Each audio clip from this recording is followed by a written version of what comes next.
So I'm sure many of you watched off and on for the 7 or more hours of coverage of the PC convention yesterday. And I was somewhat surprised, not too surprised, that Doug Ford won. I keep wanting to say Rob Ford somehow, which would be a political and Freudian slip. Doug Ford, but still a Ford. I want to say right off the bat that we are still here this morning, and we are still beloved. And if we are LGBTQ2S, we are still here, and we are still beloved.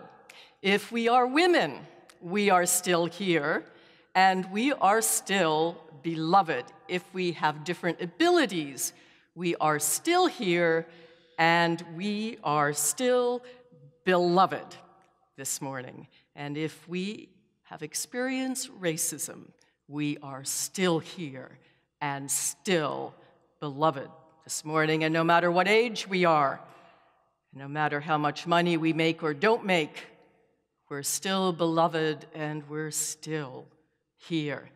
But we have work to do. We have work to do.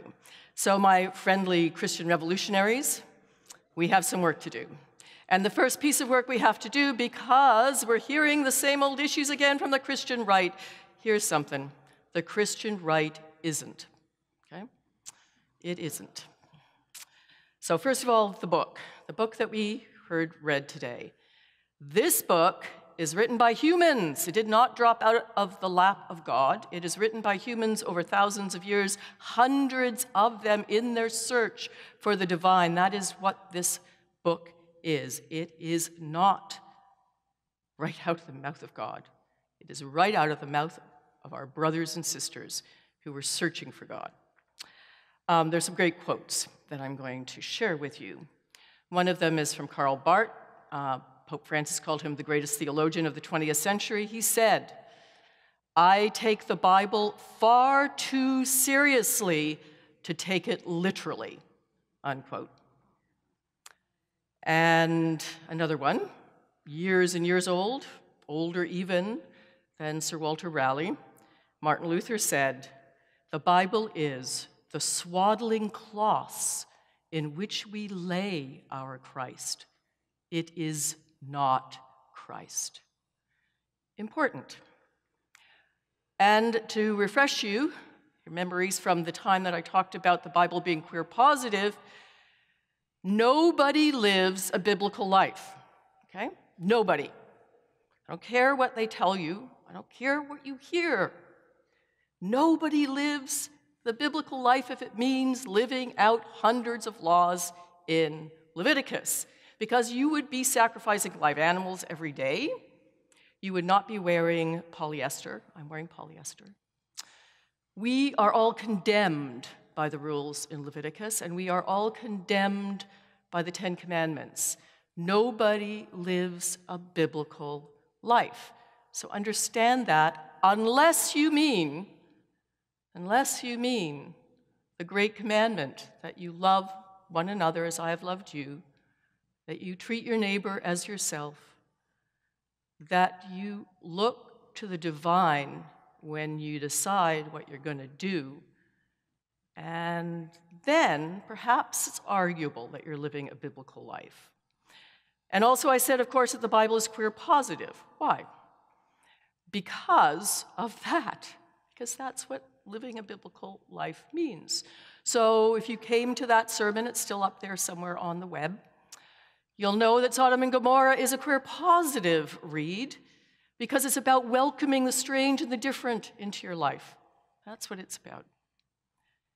And we heard Jesus himself say, "You're born differently, you're all welcome here."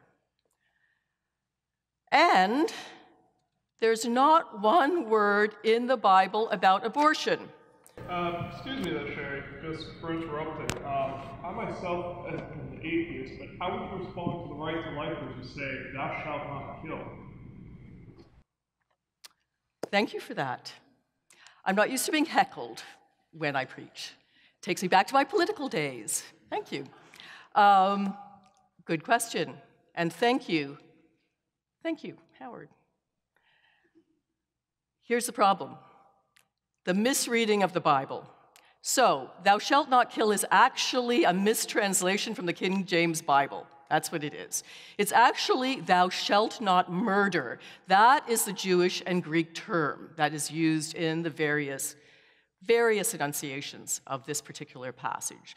So, in other words, not just thou shalt not kill. There's some subtlety to this.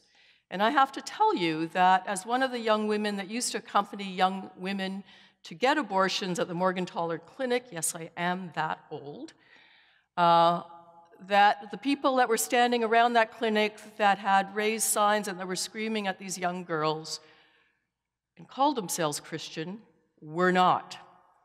That women making a difficult decision should be supported, not condemned.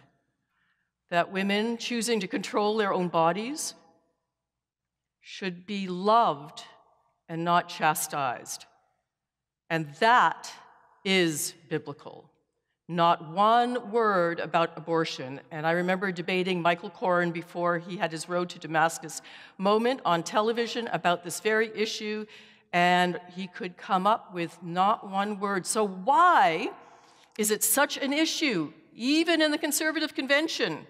Why is it still keep coming back? Perhaps because it's more about the control of women than it is about anything faithful. I always say to people who condemn women for exercising their freedom of choice, so you would condemn a 13-year-old raped by her stepfather? That was one abortion that I was part of assisting in. You would condemn her, you would force her to carry that child. And if you would, then pity upon you. That's not Christian. That's not loving. That's not biblical.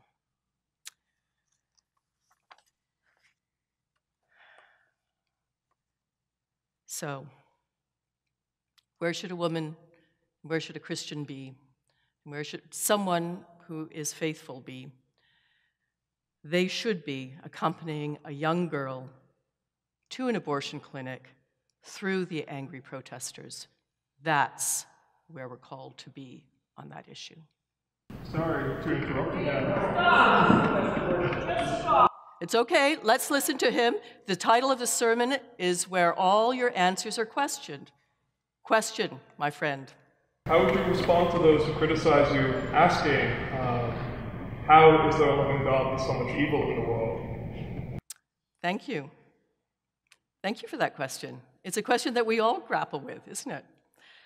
So there are images of God, but let me start with this. And this is from 1 John, and I always go back to this.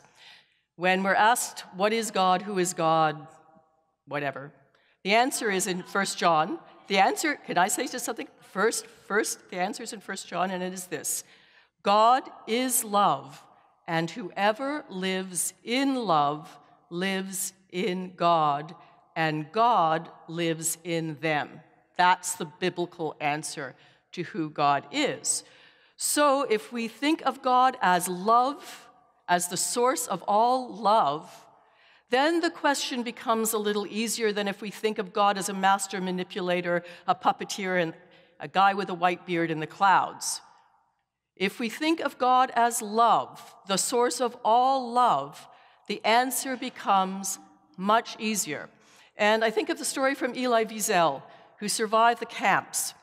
And he tells a story about a young man being hung as an example by the Nazis in Auschwitz.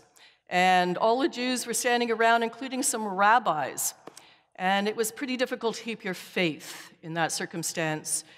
And he heard one of the rabbis say, "So where is our God now?" And Eli said he heard a voice coming from within, and the voice said, pointing at the young man on the gallows, "There is God, here now." So God self-giving, God loving, God co-suffering with us, God there in our suffering, God there in our joy, God there for us. And certainly that's a very Christian thing to say. We're in Lent. We're walking with Jesus to his death. Where is God on the cross is the question. God is there on the cross. That is where God is in that moment. The other image I like about God is a kind of best practices parent, which is better than any of us who are parents.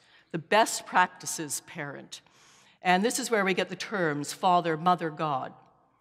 The best practices parent. And how would the best practices parent raise us as a loving parent? There's a story about the birth of Buddhism, about Siddhartha. And Siddhartha was a wealthy young prince, and he was raised in a palace. He had everything he could possibly want. And he was protected from all of the outside world. He was protected from all evil. He was protected from all suffering. He was protected from all pain. And then one day he escaped. And he escaped out into the world. And by the way, it wasn't until he escaped that he reached enlightenment. It wasn't until he experienced suffering, it wasn't until he experienced pain and what was really going on in the world that he actually got what we're all about. Would a loving parent keep us locked up in a room, keep us absolutely safe from all of life's suffering?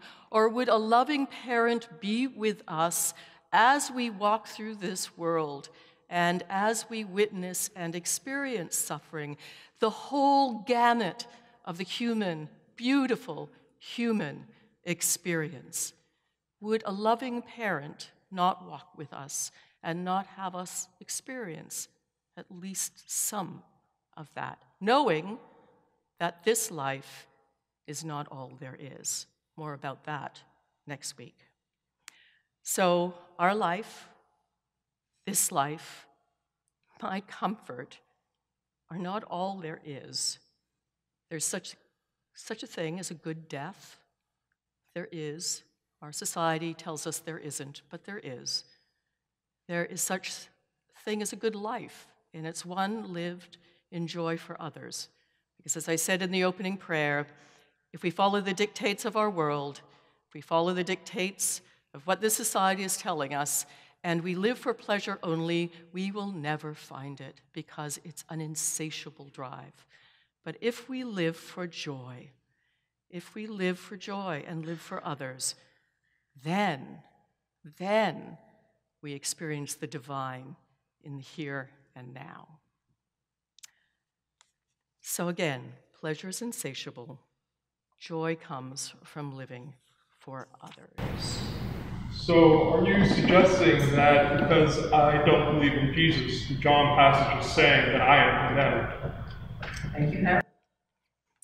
Where all of our answers are questioned. And this is a passage that we need to wrestle with as Christians in John.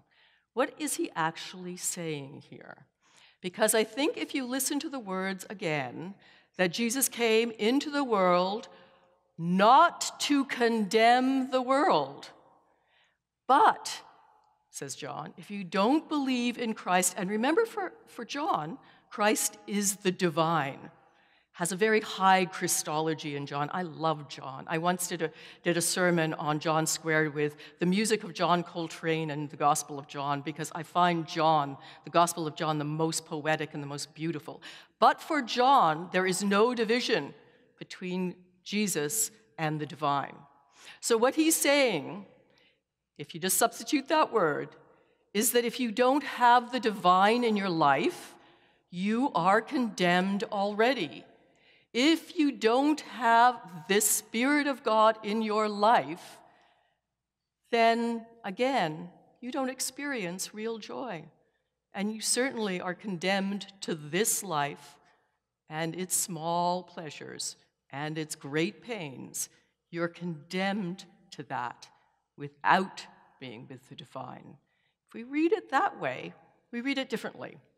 And also, remember, we say, Christ has died, Christ is risen, and Christ will come again. That's the critical piece there. So we don't know how Christ is going to come into our lives again.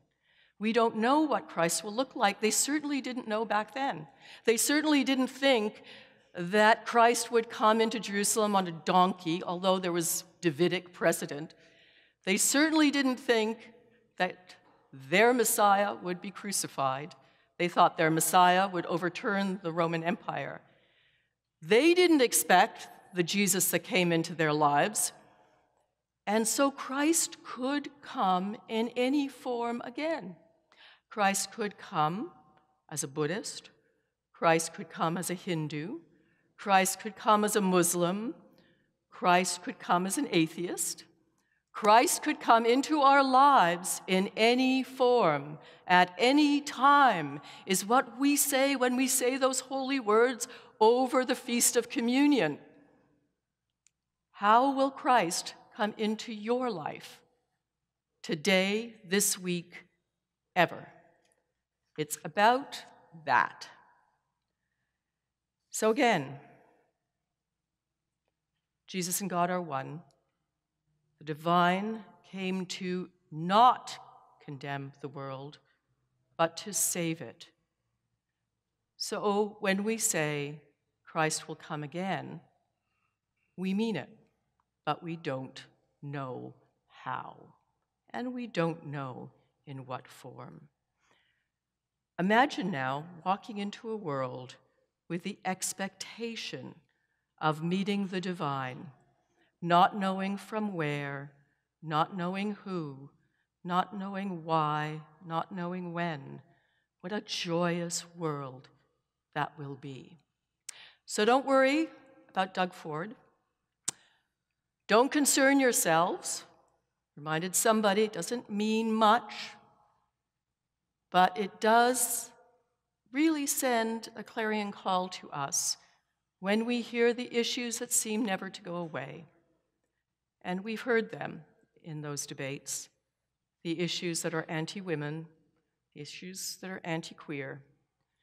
And we know where we stand as Christians, because we know where Jesus stood, and that is with those who are hated, with those who are being oppressed, with those who need us and need social justice in the world. That is who we are, and that is what we do. Independent, as Sir Walter Raleigh said, of what the court's doing and what the other churches are doing. This is our sacred task. Heaven now, as Jesus said. Today you will be with me in paradise. Today my prayer for you is that you find yourselves in paradise. And before you go out there to paradise, come to our emoji lunch. Amen.